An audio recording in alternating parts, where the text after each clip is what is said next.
and welcome to the Unhinged History Podcast, the podcast where two compulsive insanimaniacs, that has to be a word. That's a word now. It is Uh, now. we'll read history and study the stories behind it, go off on bizarre rabbit trails, record all of it, and then come together and tell each other the stories we've only recently heard and have berated our spouses with. I'm host Facts. one. I'm Theresa, and that is host two. That is. Angie. And last week, I was an only. I did the Black Hand that started World War One and That's right. took That's right. us on a very delightful uh, jaunt Jaunt. I through got you. the beginnings of World War One. Honestly, more people should do it because you can't the journey it took to get there is just unparalleled, I think. Well, I mean, let's face it, we like most of the world are more familiar with World War Two, and it is the favorite game. But, It's when you true. can pull up like a really bizarre rabbit hole from World War One, I say go for it. I think that you're right. Yeah, lace up Honestly, a those really hiking boots bizarre and just rabbit hole from anything. hmm Yeah. And that's how the internet was formed, guys. Um, all right. I don't Okay, so I'm just gonna tell you, I wrote my story like 2 weeks ago. So you don't remember And any of it. It's going to be a surprise to both of us. yes, so last night the husband was like, "So do you need to like go over your notes really quick so you know what you're doing?" And I was like, "Nah, I think it's gonna be funner this way." Um, that said, my sources are military.com, but it's an article by Blake Stillwell published in February of 24. So the article's called Czech Knight Resisted Nazi Aggression when world abandoned his country. Night Um, as like KN. yep. Yeah. Okay. Okay. Okay, I'm here for that as opposed to like just the nocturnal period of one night in a country. Yeah, nope. A person. Nationalinterest.org has a blog post by Travis Pike from December of 23. Sword hand armored knight stood against Nazis.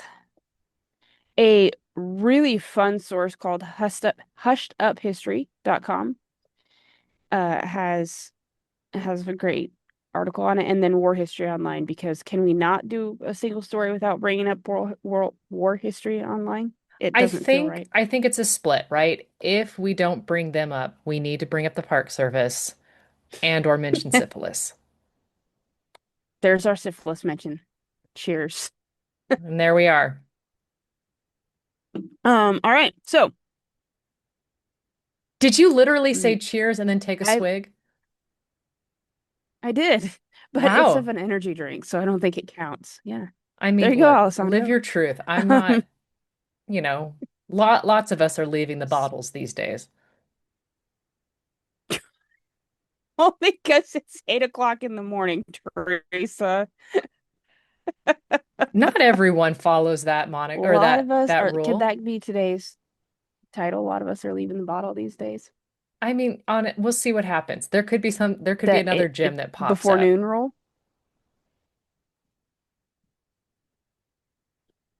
Anyhow, you were Okay. saying, go on. All right. I'm So, with the story. okay. So, I'm going to tell you the story of a man who was once described as the definition of living history. So that alone, in my opinion, should tell you that we are going to love him. His name is Josef Mencik. Very little is known about his child.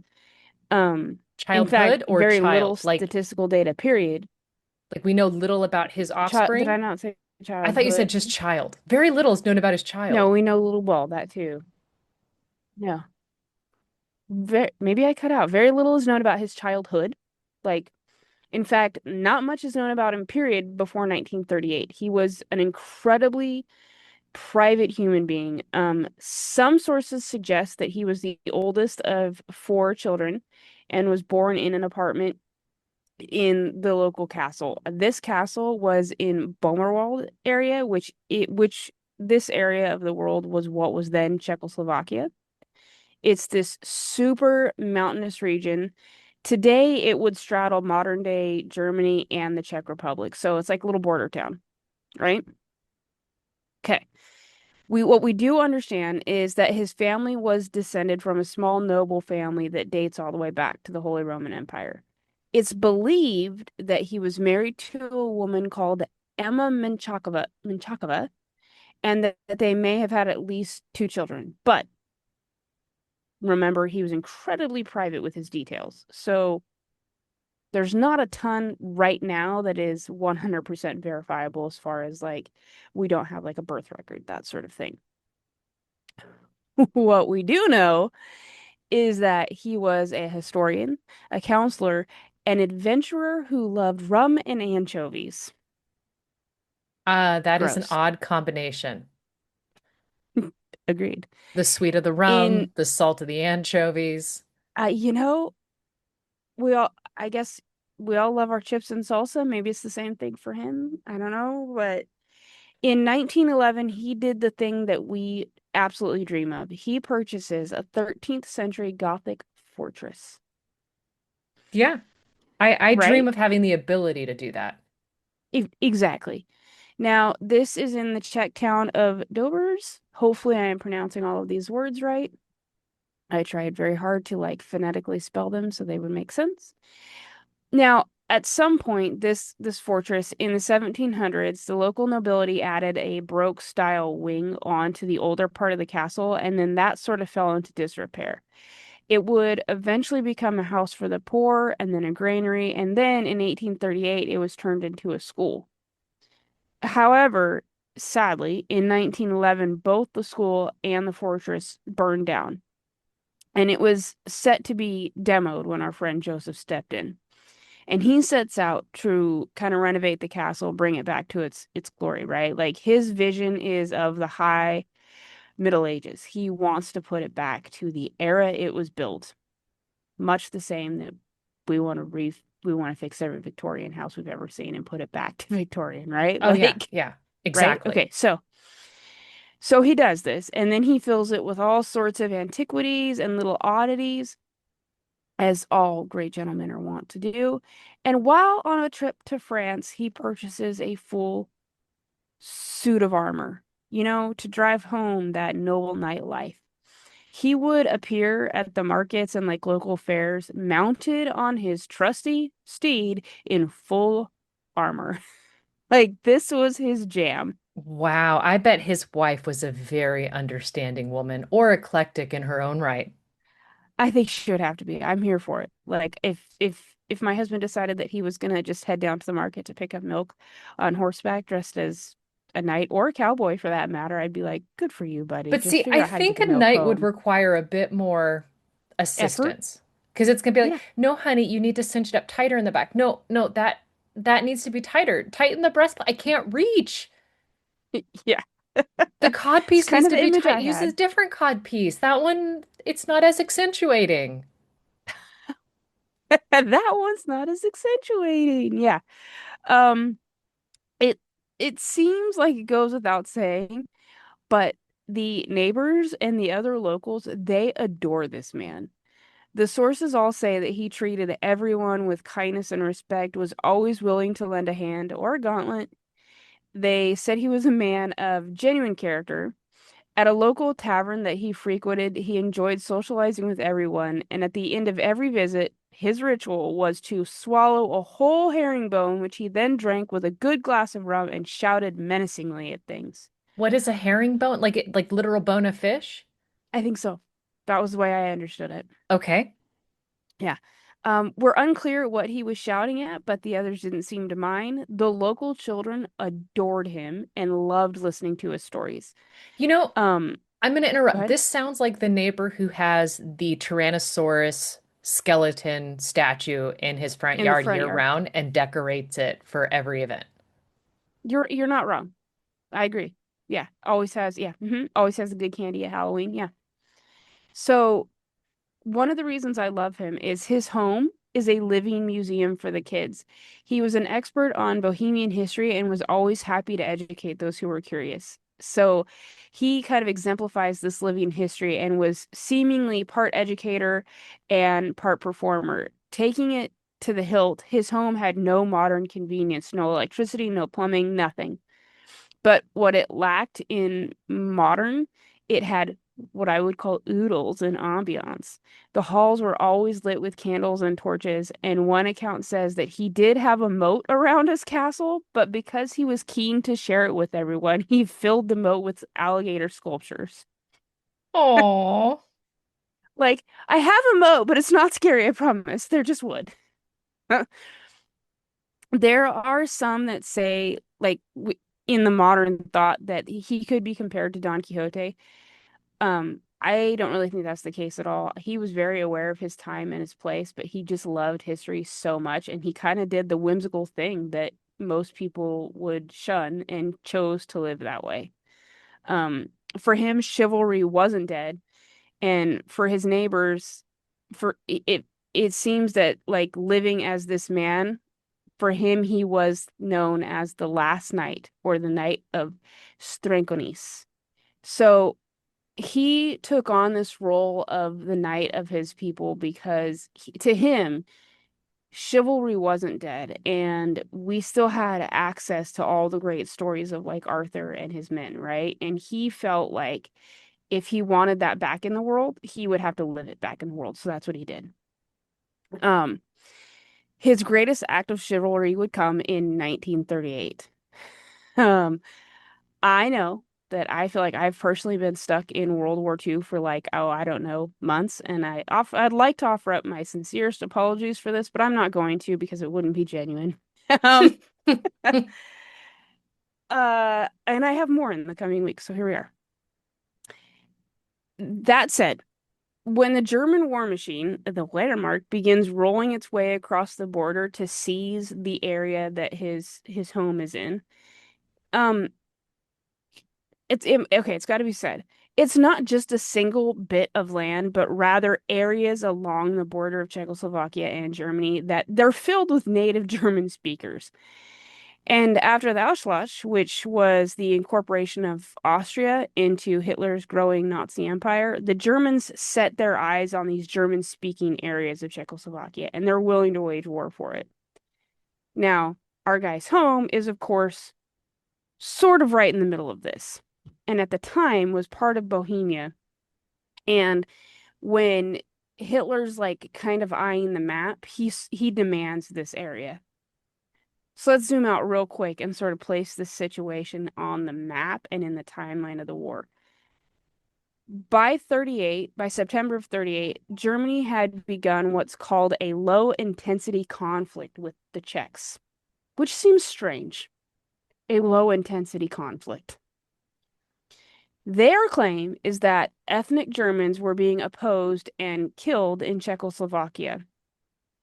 Really rich for their part, I gotta say. I mean, look, Now, you need a claim. It doesn't matter if it's true. right? Hitler did this with the infiltration of an army of Czechs who just happened to also be pro-Nazi. Now, at the time, because remember, it's only 1938, Germany wouldn't invade Poland for another year, but the rest of Europe was still not too hyped about the idea of any of it since the First World War. Like, they're still reeling from the after effects of the First World War, right? There had been far too much devastation and chaos to even consider a war again so soon. Or at least that's what the rest of Europe is thinking. Right.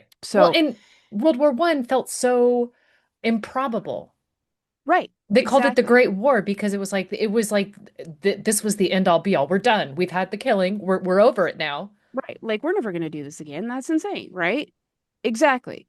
So, by the end of September in 1938, France, England, Germany, and Italy, they all meet in Munich with the hope that another war can be averted. However, you'll notice that the Czechs were not invited to this little soiree.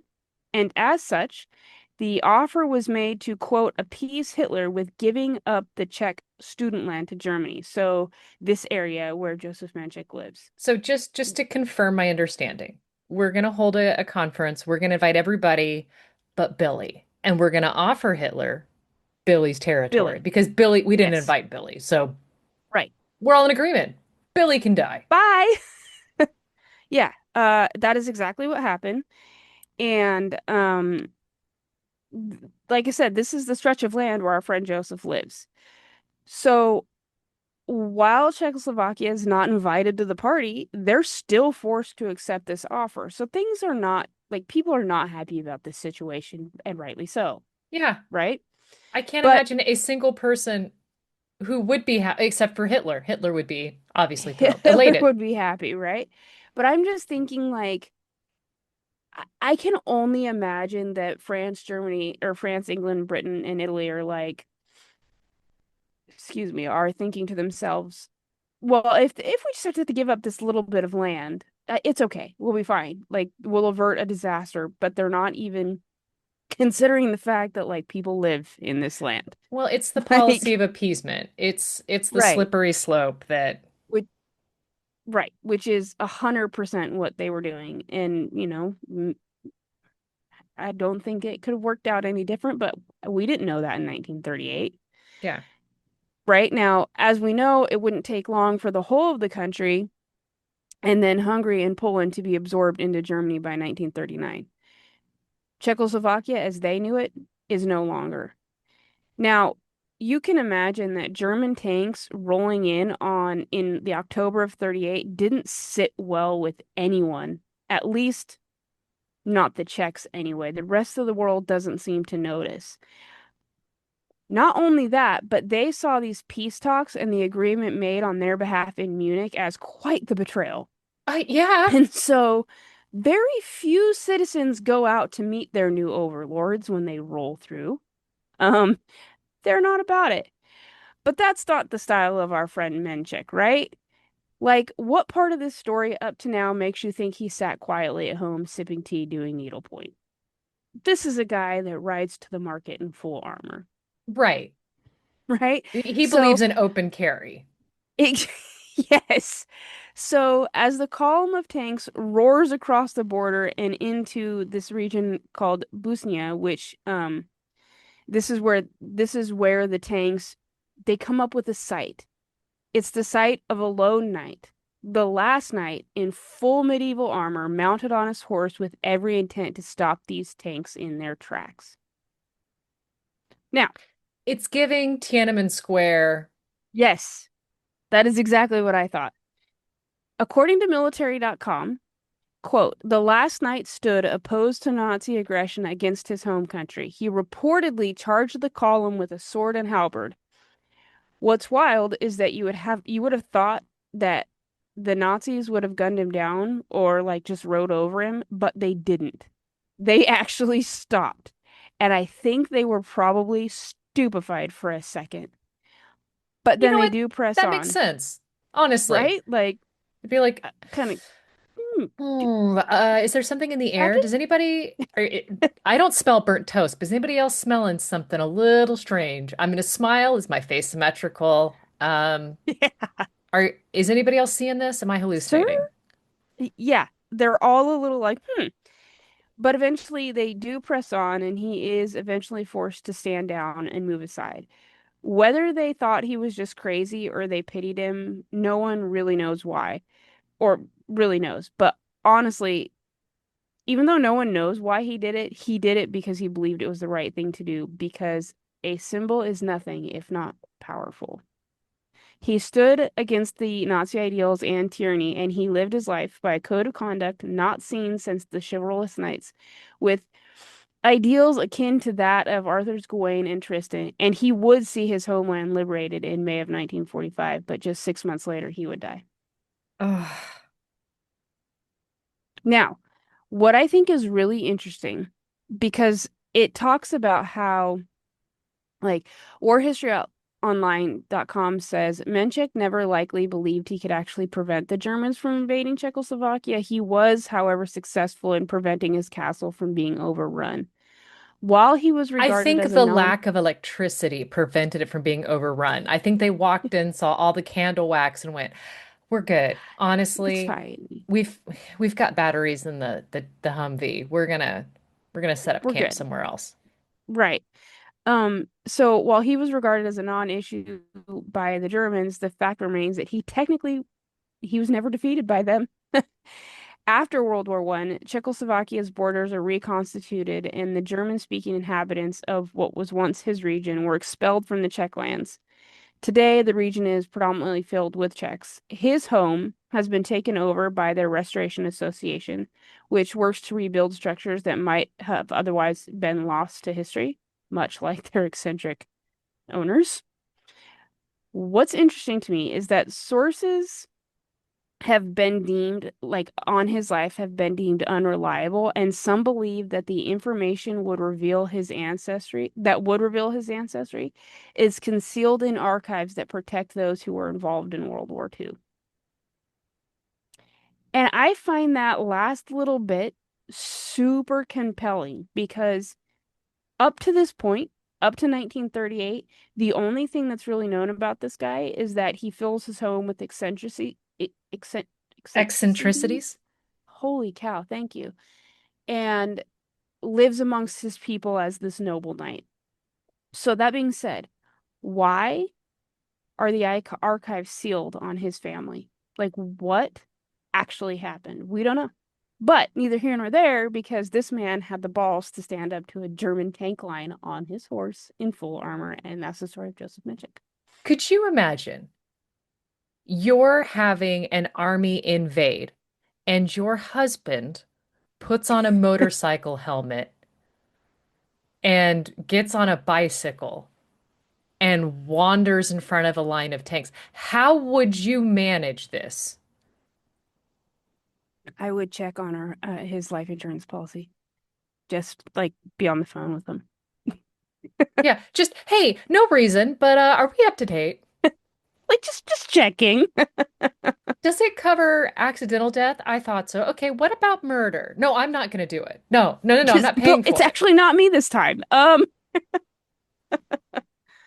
This is a picture of him. Okay, so she's showing me a picture of a man. The armor doesn't make him look tall. I'm just going to float that out Yeah, there. it Um, makes him look very small. I would say I thought the same 5'1" thing. might be generous. But, we're talking full metal armor. He's got a great sword that goes up to his shoulder when you look at Mm-hmm. the end of that hilt. And a Isn't he beard. fabulous?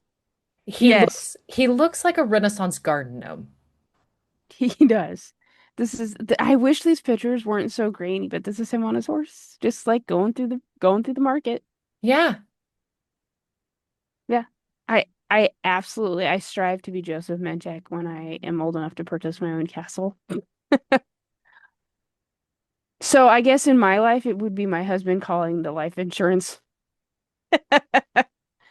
Hey, just real quick, where do we Yeah. stand on tanks? We're covered against Tanks? invasions, right? An entire tank line? Where do Yeah. we stand on the Germans? Do we?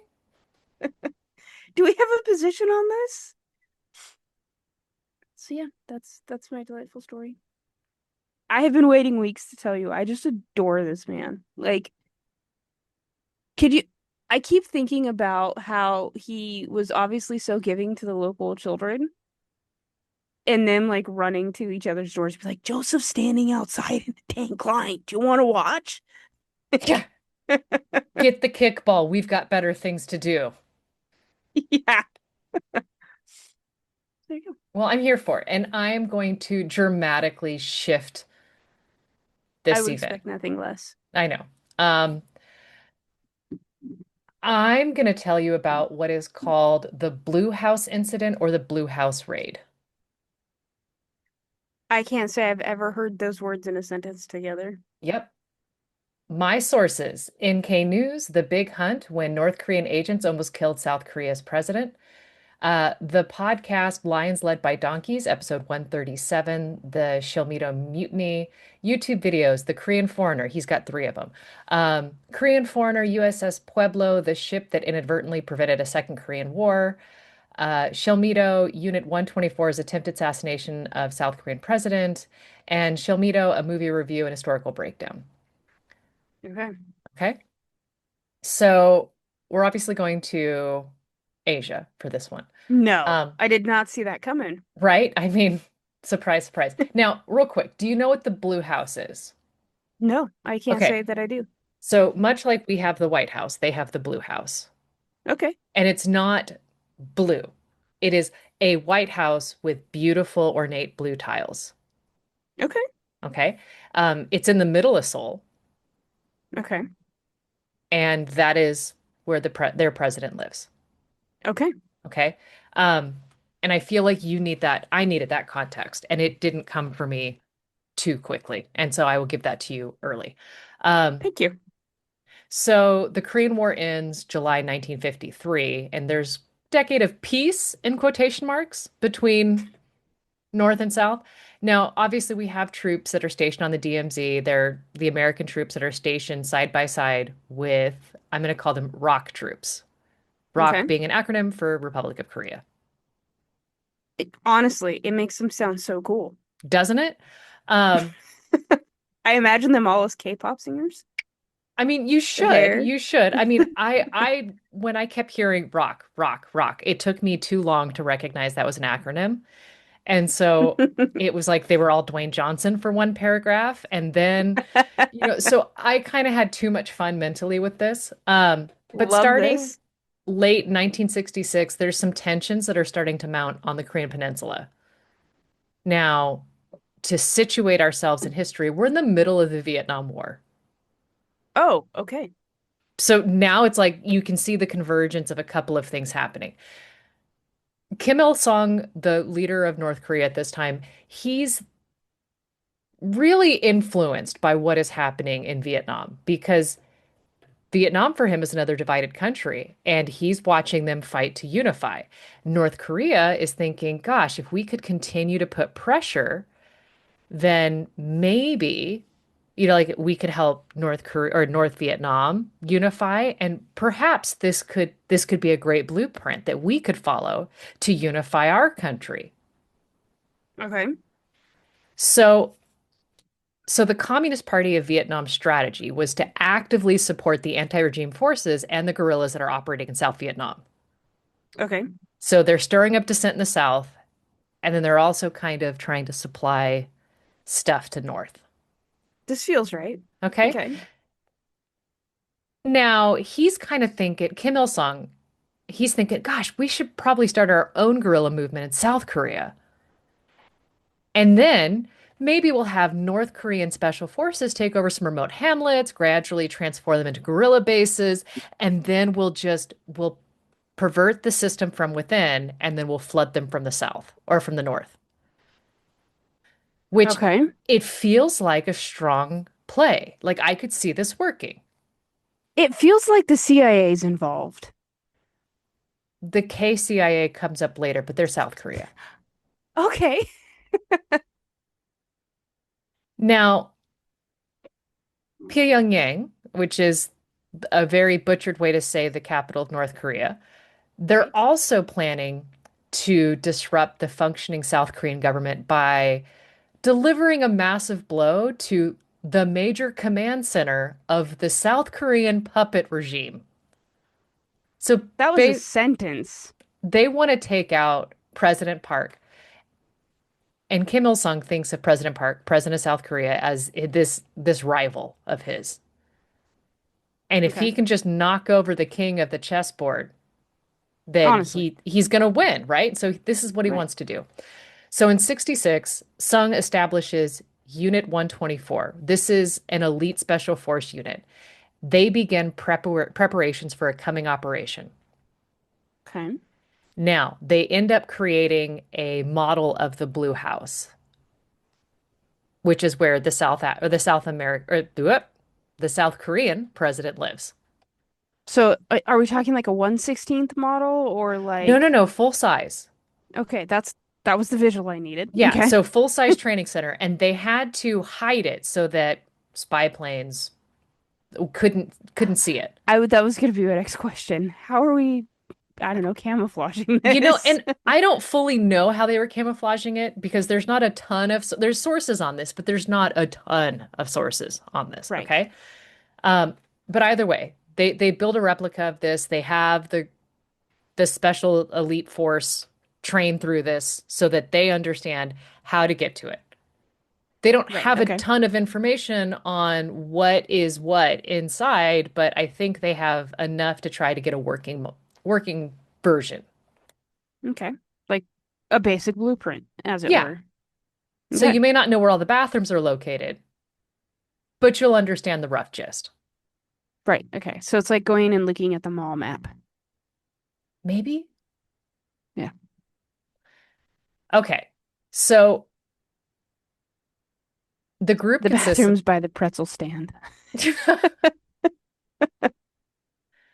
You're welcome. the group consists of 31 commandos, Okay. and they cross the DMZ on January 17th, just before midnight. Okay. Now, once they find themselves on the other side of the border, they switch into South Korean uniforms to try to present themselves as a rock army unit. Sorry, the visual is killing. Go on. Now that you're thinking of Dwayne Johnson. No, I'm thinking of K-pop singers. Oh, okay. So they've got I have impeccable watched makeup, K-pop Demon lots of Hunters body like three glitter. times this week. Okay. Not The Rock, but I do imagine The Rock is their leader now. So here we are. Now, they've also been trained to mimic the South Korean accent because there would be an accent that would develop over time. Yeah, okay, this makes sense.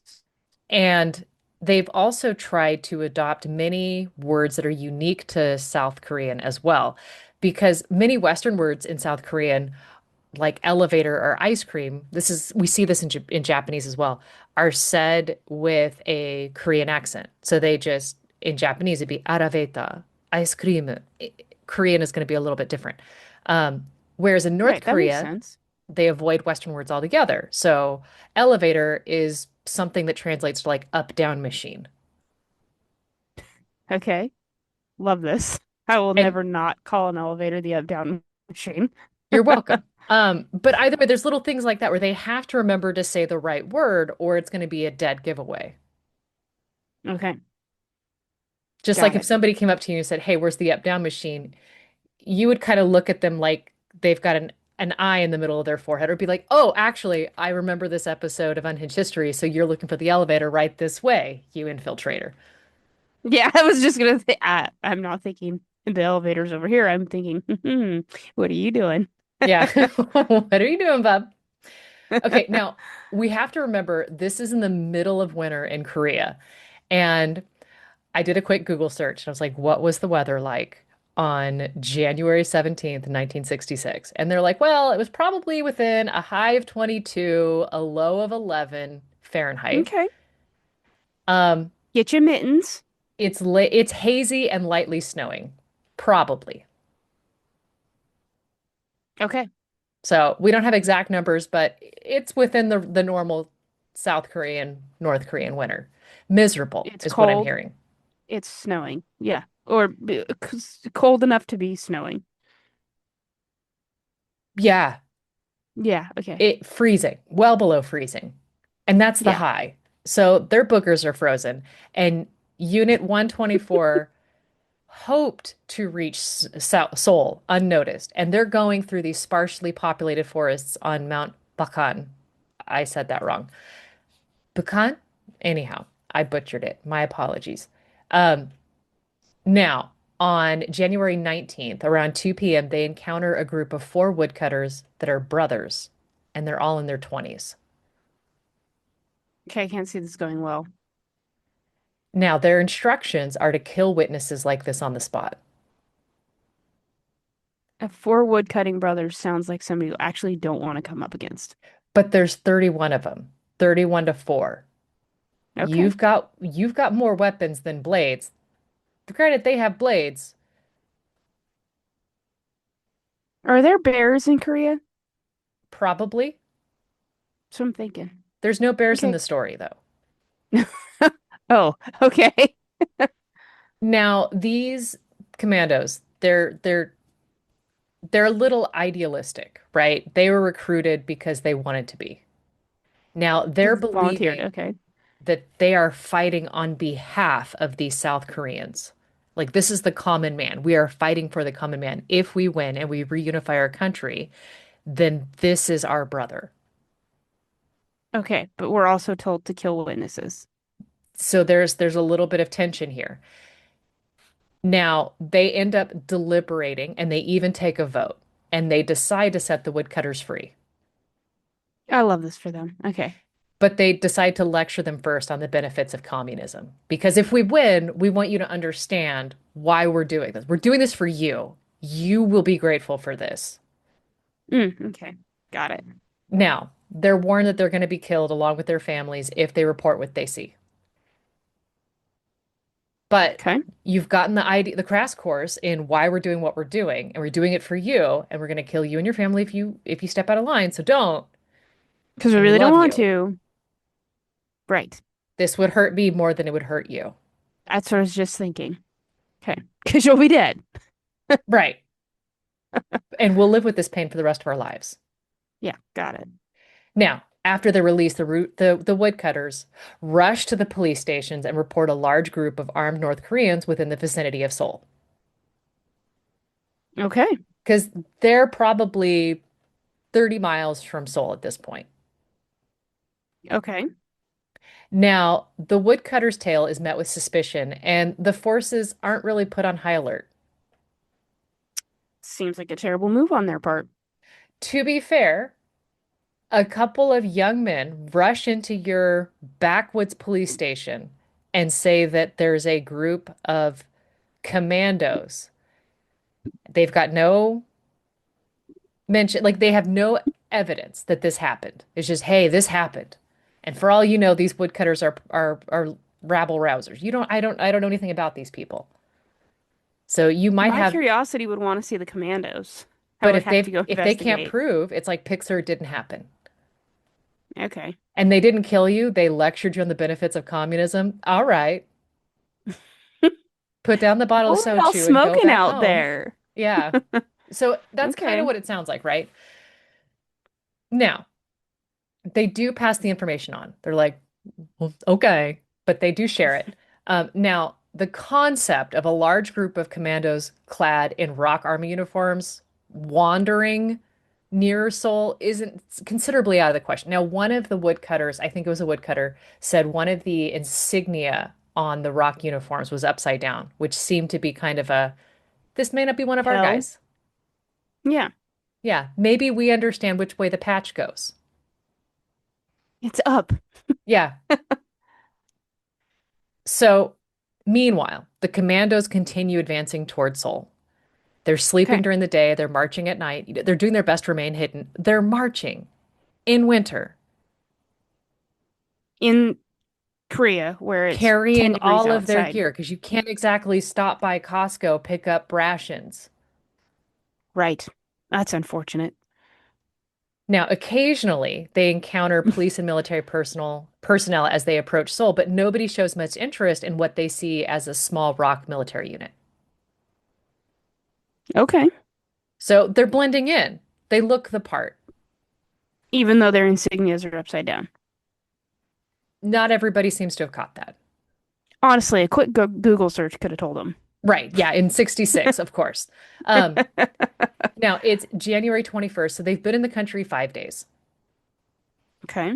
It's 9:50 p.m. Unit 124 is roughly 300 meters from the back entrance of the Blue House. Which is their whole goal. They are within spitting distance of the goal. Right. Now, South Korean soldiers are stopped at a small police post at the last moment. Now, there's two policemen at this checkpoint, and they're kind of not kind of, they're demanding to see the documents that they would let them in. Give me the right paperwork. Now, North Koreans insist that they're counterintelligence command on the way back from training. And the police are Okay. like, you seem to talk a little weird. You seem strange. We don't have any up-down machines. Where's your ice cream? Yeah. Yeah, we don't have frozen sweet treats. What? Sweet treats. Now the policemen see that there's some of the soldiers clearly have hidden weapons on them that they're not supposed to have. And they begin to suspect that this might be the reported infiltrators from the north. And so That our then, woodcutter friends told us about 4 days ago. right, yeah, there was a memo that came through. It was an email. We Yeah. just Now they start an argument with them, and they're hoping to use this argument to buy some time. Now, always works. I think it was in the podcast I listened to. They said something brilliant in the Lions Led by Donkeys podcast, which the podcast is ran by veterans. They note that the Rock president came to power using a military coup. So he Okay. didn't want military near him. He wanted his own police force Reasonable. because you ain't going to take me out the same way I came to power.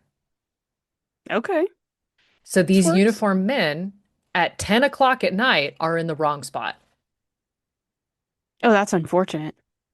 Now, Klo Sik said wrong. He is the head of the Changro police station, and he's passing the post in his car, and he came over to see what this commotion's about because he can see that there is this group of 31 commandos and two police officers having an argument. Okay. The visual is brilliant. I just need you to know. It gets better. Oh, thank God. I'm so excited because The Rock is rocking right now with Yep. his K-pop friends behind him. They're aware of the presence of North Koreans, and he makes it clear that they're not going to be allowed through without the proper paperwork. You need to get the right stuff in order. We're not letting you through. It's 10 o'clock at night. Or, Go to bed. yeah. One of the commandos pulled out a gun and shot Klo, mortally Oh, wounding no. him. Oh, no. So this starts a firefight. Now, the North Koreans are determined to pass through. Like they are 300 meters. They can We've see made it. the light at the end of the tunnel. But it starts to appear that this is doomed because again, there was like three cops versus 31. This seemed, and now 31 versus two. So this seemed like the odds were in their favor. But then the reinforcements start to arrive. Oh, dear. Now imagine you have reinforcements, so you have people showing up in military uniforms, South Korean With their military insignias uniforms. on, right? But okay, you're not going to be looking at insignia when you're holding a semi-automatic rifle. Yeah, I guess that's true. So the commandos notice a few buses that start to approach. And like, because this is just a fully operational city. So one of them takes a grenade and throws it because he thinks that this bus is full of reinforcements. Oh, it's not. It's full of normal people, isn't it? It is. Civilians. And so it's a Oh, regular okay. city bus. And so this kills two passengers, wounds the driver and the conductor. But in this like crazy, I don't know who's who because everyone's wearing the same uniform and we've all Right. got semi-automatic weapons, you're just blindly spraying and praying. It is the Okay. Spider-Man meme. Everybody, yeah. Everybody pointing at everybody, and we all look the same. Yeah. Got it. Now, Unit 124, they begin this hasty retreat and they're spraying ammunition and it's just hitting everybody willy-nilly. Now, Rock forces spend the next few days hunting down the dispersed commandos on their way back towards the DMZ because they didn't get it, so they're trying to get back home. Right. This seems reasonable. Yeah, nearly all of them fought to the death and were taken out one by one. Wow. Okay. Of the Because third, ideology. well, I mean, you're gonna go out either way. Like you don't assume that they're gonna let you live, so Right. Yeah, you might you as well blew go out it. on your terms. Yeah. So, of the 31 original members, 27 are killed in the initial confrontation or in the ensuing pursuit. One is Okay. taken prisoner before taking his own life, as North Korean Okay. forces usually do. Because you and I both know we study a Korea. No, we don't. But apparently, this was per usual. I mean, that actually checks when you think about this globally. Like Yeah. how many, yeah. Okay. One commando is captured alive, Kim Shin-jo. He's 26 years old and was tasked with killing everybody on the ground floor of the Blue House. Oh, okay. Like they were going to wipe out the government. I feel like they could have done this an easier way. I feel like they came really close to doing it regardless. No, I think you're right. Yeah, I'm not arguing. I just feel like if the goal is to remove everybody, why send in a hand team when you can, I don't know, send in a plane? But if you cut the head off the government, now you have more ability to send in the plane. Yeah, I guess that's true. This was a special Okay. strike. I mean, Yeah. anyhow, he ends up spending some time in prison. He, serves his time. He gets out. He becomes a Christian pastor. Wild. I did not see that being a segue. Okay. And he resides in Seoul under a different name. He changes his name when he gets out, becomes a pastor. Literally had a come to Jesus moment. Yeah, and just does his bits, right? There's another survivor, Pak Jae-young. He manages to get back home, crosses the DMZ back into North Korea, and receives a hero's welcome. He failed, but he made it home. Okay. So, I mean, I'm imagining that's anywhere from 30 to 35 miles, depending upon, what area. He does it in the dark at night, freezing cold, and then goes back home. Like, Right. you know, I run Yeah. 6 miles and act like I deserve a hero's welcome. I don't run any miles and I act like I deserve a hero's welcome when But I get anyhow, home. So yeah. yeah, like, so this guy, like, fierce badass, he eventually becomes a four-star general in North Korea and visits Seoul twice in the early 2000s in this capacity. Okay. So it goes back to the scene of the crime. Twice. Yeah. Ballsy. Now, the fate of the last one of the member of this enclave, he's unknown. It's rumored that he managed to make it back to the north and serve in the military. He doesn't reach the same level of career success as Pak. But I mean, I'm still just like, honestly, didn't see one getting back home, let alone two. Honestly, didn't see one becoming a pastor, let alone any of them getting back home. So that was a surprise. Right? So Yeah. North Korea officially denies any and all responsibility of this, Okay. which, yeah, par for the course. According to the propaganda that they give out both domestic and overseas, they're like, well, the operation was organized by daring local resistance forces. Wasn't us, but we support their efforts because that's badass. It's daring. Like, yeah, good for you. Now, behind closed doors, yeah, they're kind of over it. Like, so they end up talking to Lee Rak, who's the head of the KCIA, which is the Korean Central Intelligence. Okay, Okay. so, and Kim Il-sung expresses his regret for the incident. It's just an incident. Okay. Like, I might sneeze and pee my pants and call it an incident. He sends 31 special Heavily forces armed. Yeah. to go, and it's just an incident. So apparently, once you hit a certain level, the word incident means wildly different things. Yeah, it does. Now, he claims rather implausibly that the attack was the responsibility of some unspecified extreme leftists. Hmm. Okay. Now, this regret is ultimately timely because they're trying to improve relations with Seoul. Oh, okay. And they're like, we were caught. Boy, you know what? We're so that not our bad specifically, but we're sorry you feel that way. It's really So unfortunate. sorry. We're trying to improve our relationships with you. Like, just will you come to tea? It's like when siblings fight. Yeah, don't tell mom. I'm s Yeah, I'm sorry you feel like that. Oh my God, are you okay? Quit crying, quit crying. Mom will Yeah. hear. It'll definitely be my fault this time.